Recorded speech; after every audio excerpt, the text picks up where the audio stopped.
The federal government has issued a marching order to all the contractors handling the Benin-Boma-Auchi-Okpela-Okene to Lokoja Road to immediately commence accelerated work on the rehabilitation of the road or face termination of their contracts. This directive was handed down to the contractors by the Honorable Minister of Works, His Excellency Senator Engineer Nweze Umahi, CON, during his inspection visit to the various project sites in Edo State on 9th March 2024. The Honorable Minister, who disclosed that the federal government under the renewed hope administration of His Excellency President Asiwaju Bola Ahmed Tinubu GCFR had released funds to the contractors handling the federal projects, warned that contractors who failed to fully mobilize and commence immediate accelerated rehabilitation work on the projects would have their contracts terminated and such contractors blacklisted. Speaking after a meeting with the governor of Edo State, His Excellency Godwin Obaseki, the minister described as unacceptable the delay of the contractors in fully mobilizing to site and effectively commencing rehabilitation work despite Mr. President's prompt release of funds to them for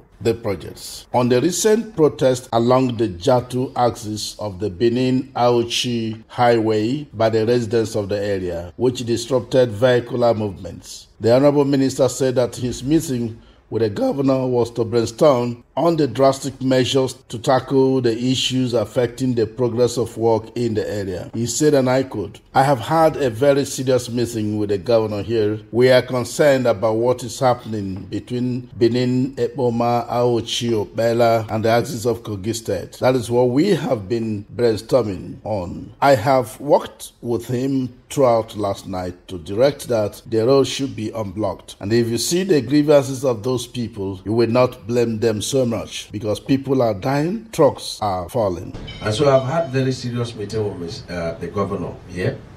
We're concerned about what is happening between Benin City, Boma, Auchi, Okpela down to Kogi State. And that's what we've been brainstorming. The governor is so much concerned. I've worked with him throughout last night to direct that the road should be unblocked. And if you see the grievances of these people, you will not blame them too much because trucks are falling, people are dying, and so on and so forth.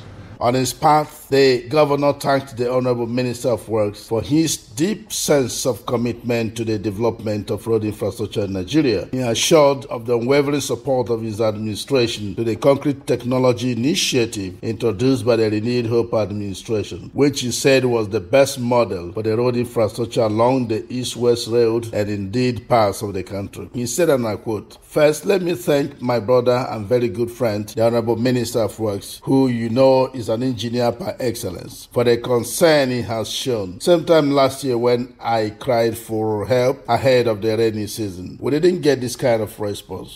Let me thank my brother and very good friend, the Honorable Minister of Works, who is an engineer par excellence,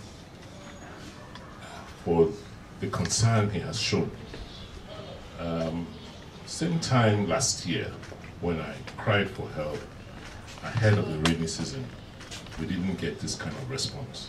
So I believe that with what he's doing today, with the sensitivity which he is expressing by coming in ahead of the heavy rains to see what we can do, see the palliative measures that can be put in place on some of these federal roads. He harped on the need to remove encumbrances to the construction of enduring road infrastructure in Nigeria.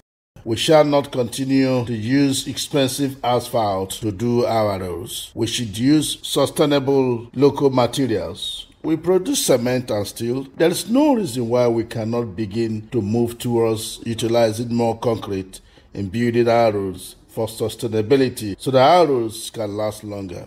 We can't continue to use, expensive asphalt.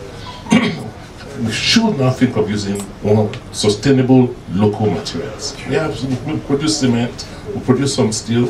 There's really no reason why we cannot begin to move towards utilizing more concrete in building our roads for sustainability so that they can last long. The Honorable Minister, who also inspected the Lokoja Bini Road Dualization Project, Section 4, Bini Eho Road in Edo State, handled by ROCC Nigeria Limited. The Section 3, Eho Awuchi in Edo State, handled by Dantata and Savo Nigeria Limited. And the Section 2, Awuchi Okene in Edo Kogi State, handled by Modakat Nigeria Limited. Taxed them on the best standard and timely delivery of the projects. He further moved to the spot where the residents were blocking vehicular movement and addressed them on the efforts of Mr. President in improving the condition of roads in the state. He said, and I quote, "Mr. President has directed me to go around the entire 36 states and brief him on the state of the roads. No contractor is being owed a kobo from Warri down to Kogi State. We are readdressing the situation here. You will see action from Monday." But Mr. President,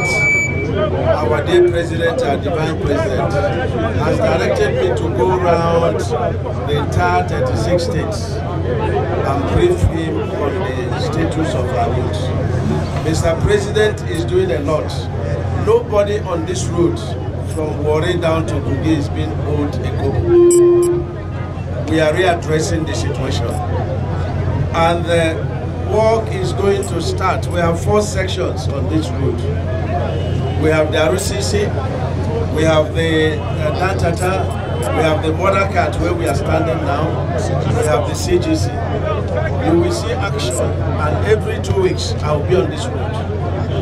I have already directed to take over 10 kilometers at the Ekoma axis, the worst of what I have seen. We will review the situation, but from Monday you will see action. Signed by Honorable Barrister Oji Uchenna Oji, Special Advisor Media to the Honorable Minister of Works.